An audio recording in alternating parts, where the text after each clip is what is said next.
The hunt begins. FBI and NCIS wake up. The first letter lands with the weight of a whisper.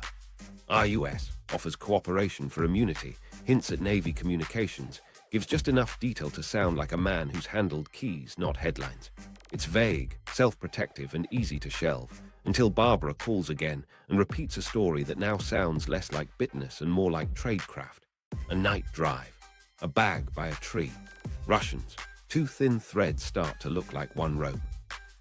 At FBI Norfolk, a small counterintelligence squad pulls the file that went nowhere years earlier. They don't dismiss the ex-wife this time. They send a team to sit at her kitchen table without the smirk. What did the bag look like? Where? When? Who else knew? Barbara doesn't have dates, but she has rhythms. Late nights, Washington runs, sudden cash, a son with 30 pounds of classified paper under mattress. Names surface: John, Michael, a friend he bragged about from the tender. Meanwhile, NCIS, then NIS, gets a ping. Naval security officers hear the same rumors and do what they can do best: pull logs. Who accessed key material when? Whose signatures show up in odd patterns across commands? It's tedious work, a forensic read of bureaucracy. Names recur. John Walker's access history looks ordinary until you chart it against travel and broadcast spikes. It starts to hum. The RUS letters get a second pass in Washington. A linguist notes phrasing that feels like a Navy radioman, the way priorities are described, the casual familiarity with routing terms without showing off. Counterintelligence supervisors argue over the risk, answer the letter and spook him, or wait for another clue and risk silence. They choose the middle path, quietly prepare, don't engage yet. If this is bait from a hostile service, patience won't cost a source. If it's real, he'll write again. Surveillance begins in small circles. Walker's house, his office, the routes out of Virginia Beach toward Washington. Teams swap out at state lines, keep logs clean, capture license plates at rest stops, note the parks and cul-de-sacs that fit Barbara's map. A mail cover starts on his PO box. Trash pulls begin, careful and early. Rubber bands that smell like newsprint, grocery bags without receipts, scraps of Kodak film, wrappers that don't match a family's vacation. They loop in the Bureau's cryptologic liaison. If this is COMSEC, the evidence won't look like money alone. It'll look like repeated access to key lists, possession of cameras appropriate for microfilm, odd bursts of travel at month-end. An analyst lays transparent sheets on a light table and draws lines between Walker's trips and Soviet diplomatic pouches departing Washington. It's not proof, it's a rhythm. NIS knocks on doors that won't make noise. Former supervisors, COMSEC chiefs, enlisted clerks who remember who cut corners and who lectured others. The picture that comes back isn't of a bumbler. It's of a pro, unflappable, helpful, the guy you call when a broadcast dies. The kind who always had the keys handy. The kind who could bend a two-person rule with a nod. The team spins up what they call pattern analysis of keying material access. It sounds grand. It's men and women at tables with binders, highlighting the serial numbers of key lists issued to units Walker touched. They find anomalies. Material signed out off cycle, distribution logs with his initials during periods when he shouldn't have been on duty, pouches he had a reason to carry because he was the fixer. Each anomaly has a plausible operational excuse. Stack them, they become a map. Then Whitworth twitches the line again. Another RUS note, a little bolder, still evasive. He alludes to key cards and distribution lists, to a ring, to a manager who coordinates. He wants a meeting with immunity. The FBI drafts a response they never send. Instead, they tighten the surveillance net on the man Barbara named and watch for contact patterns that fit a ring, not a loner. Tradecraft meets counter-tradecraft on a Tuesday. Walker drives a familiar path toward northern Virginia. Teams settle into hides near a park with the right angles and the right utility pole. A disguised package is placed first. A sterile bundle, prepped to be retrieved, copied, and replaced without the target knowing. Cameras in trees. A van with blacked-out windows. Agents on foot who look like joggers who don't sweat. Unknown to him, across town, a second team watches a likely KGB cutout site. Spots where cars pause without reason, where a driver's eyes scan too carefully. It's not about catching the foreign agent. It's about seeing if the choreography matches Barbara's story and the RUS hints. If he plants a bag and someone else collects, the case jumps from suspicion to structure. Inside the command posts, voices stay calm. The debate is constant. How many are there, and how far does it reach? Do they move now and risk scaring off the friend on the tender? Do they wait and risk losing Walker again? The answer becomes the plan. Schedule an intercept at a dead drop they've mapped, capture the bag before the KGB does, document the act, then let him walk long enough to pull the threads. They pick a date, the one he always prefers, the one Moscow prefers. They set the signal that means he's here. They rehearse the grab. The cameras roll. The bag will be opened on a table under fluorescent lights, and the pages inside will tell them if years of unease were a ghost or a wound. The hunt, finally, has teeth. Now the sting plays out in the open, at a place designed to be forgettable. The sting, catching Walker in the act. The park is ordinary on purpose. A split-rail fence, a utility pole with a sun-faded warning sign. The kind of place you don't remember driving past. You think this is a one-off sting. But here's the twist. It's the end point of an 18-year habit loop. Cue, routine, reward, finally snapped. Before dawn, a plain sedan noses to the curb. Two people step out looking like locals who lost their dog. They leave a paper grocery bag at the pole, roll away, and disappear around the bend. The bag is bait, sterile pages, and a microdot tracker tucked under the fold. Up the hill, a box truck hums. Inside, a monitor shows the pole in black and white. By mid-morning, the routine settles in. A jogger loops twice. A county truck rattles past. Then the blue and white van slides into view, the same cadence agents charted on 3 previous runs. Walker parks a row back, not too close, not too far. He waits a beat, checks the mirror, then climbs out with a second bag pinched in his left hand. His right hand is empty, easy. He walks like a man who's done this more times than he can count. Stops at the pole and bends. The motion is simple, trade one bag for another.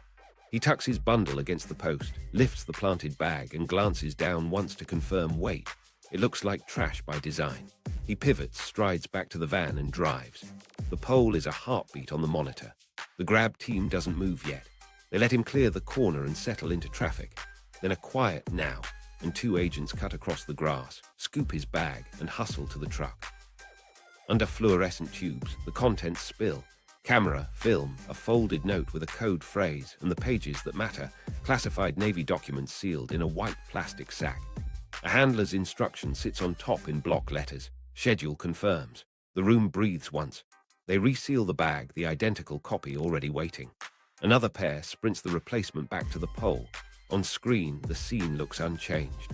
On a clipboard, a line becomes a checkmark, evidence in hand. A mile away, a second team tails the van. Walker drives like always, no paranoid loops, no sudden turns. He trusts his choreography.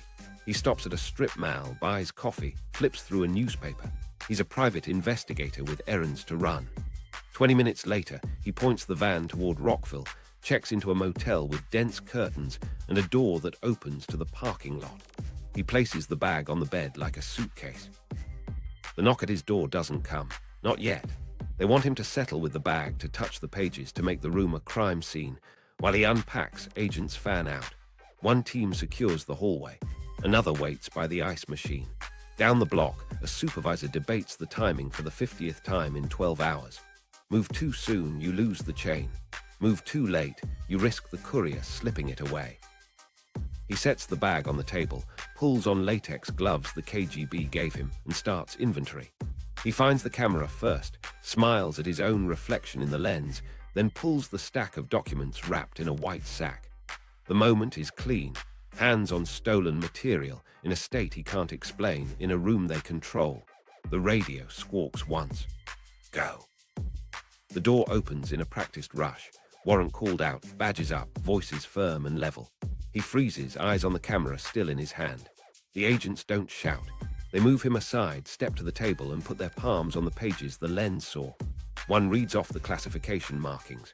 Another holds up the white sack. The list of items sounds like a metronome. Key lists, routing indicators, distribution logs. He knows the melody. He stares at the floor. They sit him on the bed and walk him through the rites he's heard on TV and never expected to hear. Then they bring out the photos, black and white stills of the pole, the bag, his hand placing it, his van's bumper. Another sheet shows a calendar with circles on dates he thought nobody could connect. They ask nothing yet. They let the picture fill the room. Simultaneously, other doors open. In Norfolk, a team hits his house, careful with drawers and burn bags. In California, Jerry Whitworth feels the air change. A quiet inquiry becomes a net. On a carrier, Michael Walker gets pulled by shore patrol with a hand on his elbow, calm and final. The ring doesn't collapse in a single door kick. It folds in coordinated steps. Back in the motel, interrogation starts as a conversation. Agents lead with decades, not accusations. 18 years. Over 1 million messages potentially readable. A Secretary of Defense's assessment that Soviet naval warfare gained ground because of what came through men like him. He leans on his old story, ideology, balance, the farce of the Cold War. It doesn't land. They slide photos of his son's stash across the table. 30 pounds under a mattress. His face tightens. Pride and panic meet. He tries a different angle. He was helping keep the peace. They counter with what the documents enabled. Readable broadcasts, predictable comm windows, patterns that put boats in harm's way. They don't need him to confess motive. They need him to confirm scope. A thin folder appears. Dead drops, site names, dates, notes from RUS letters that braided into this morning. He looks at each, functions flickering behind his eyes, and understands the trap wasn't just the bag. It was the schedule he built for himself. They take him out under a sky that hasn't changed. Cameras catch the walk, handcuffs, the van, the press shot that will lead the evening news. In Moscow, analysts will feel the loss as silence, not noise. In Norfolk, sailors will feel it as betrayal, not surprise. In the evidence room, the recovered cash is logged with care. Film canisters, instruction notes, and the pages that for years turned a silent fleet into something the enemy could hear. What they've recovered is bad enough. What it implies is worse. The stack on the table is a slice of a timeline that stretches back through ships and tenders and family kitchens. And the pages hint at a compromise so deep the damage report will have to assume the worst just to be safe. Which is why the evidence room becomes the real battleground.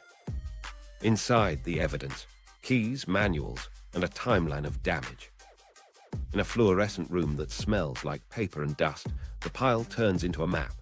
Evidence text lay out what Walker carried like a surgeon arranging instruments. On one side, key lists, monthlies and dailies, faces photographed clean, serials intact. On the other, routing indicator guides, broadcast format sheets, distribution logs with his initials in neat strokes. Then the manuals and quick reference cards operators taped near the machines. Dry pages, deadly in sequence. The first pass is inventory. The second is chronology.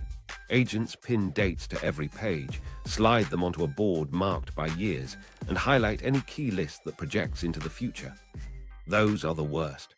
Not just history exposed, but tomorrow's traffic set to open on schedule, unless they stop it now. NSA liaisons arrive with tight faces and looser coffee. They don't touch the pages, they point. These serials map to Atlantic broadcasts.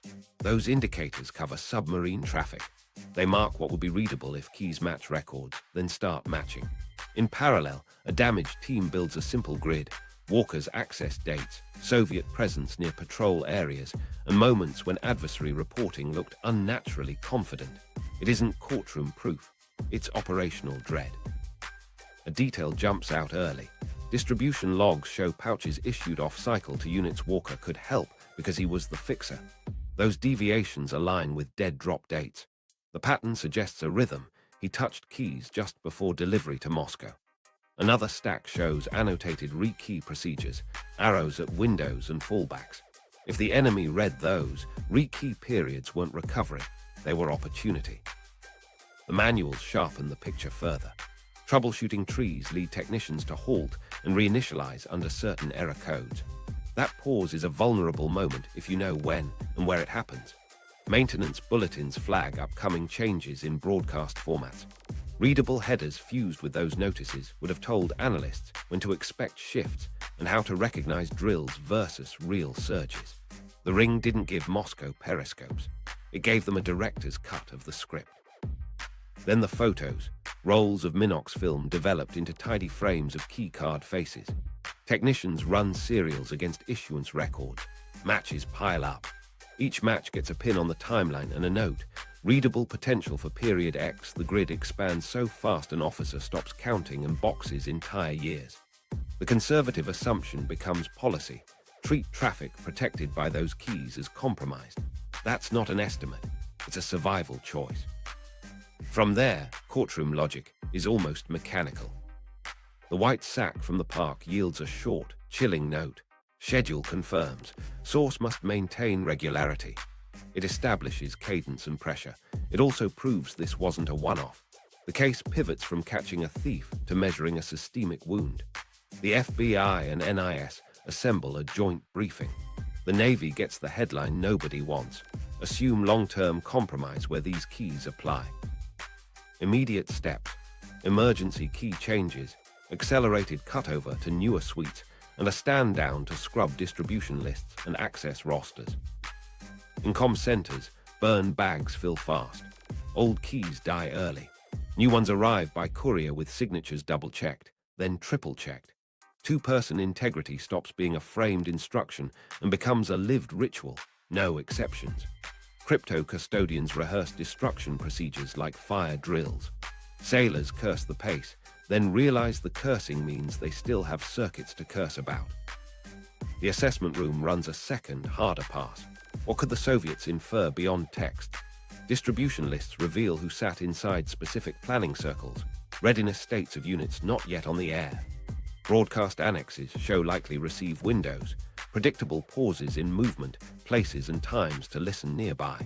The grid's left margin reads SDAKES. The right margin reads impact. Debate sharpens around scope. The provable case camp sticks to serial matches and dates. The worst case camp overlays doctrine and risk.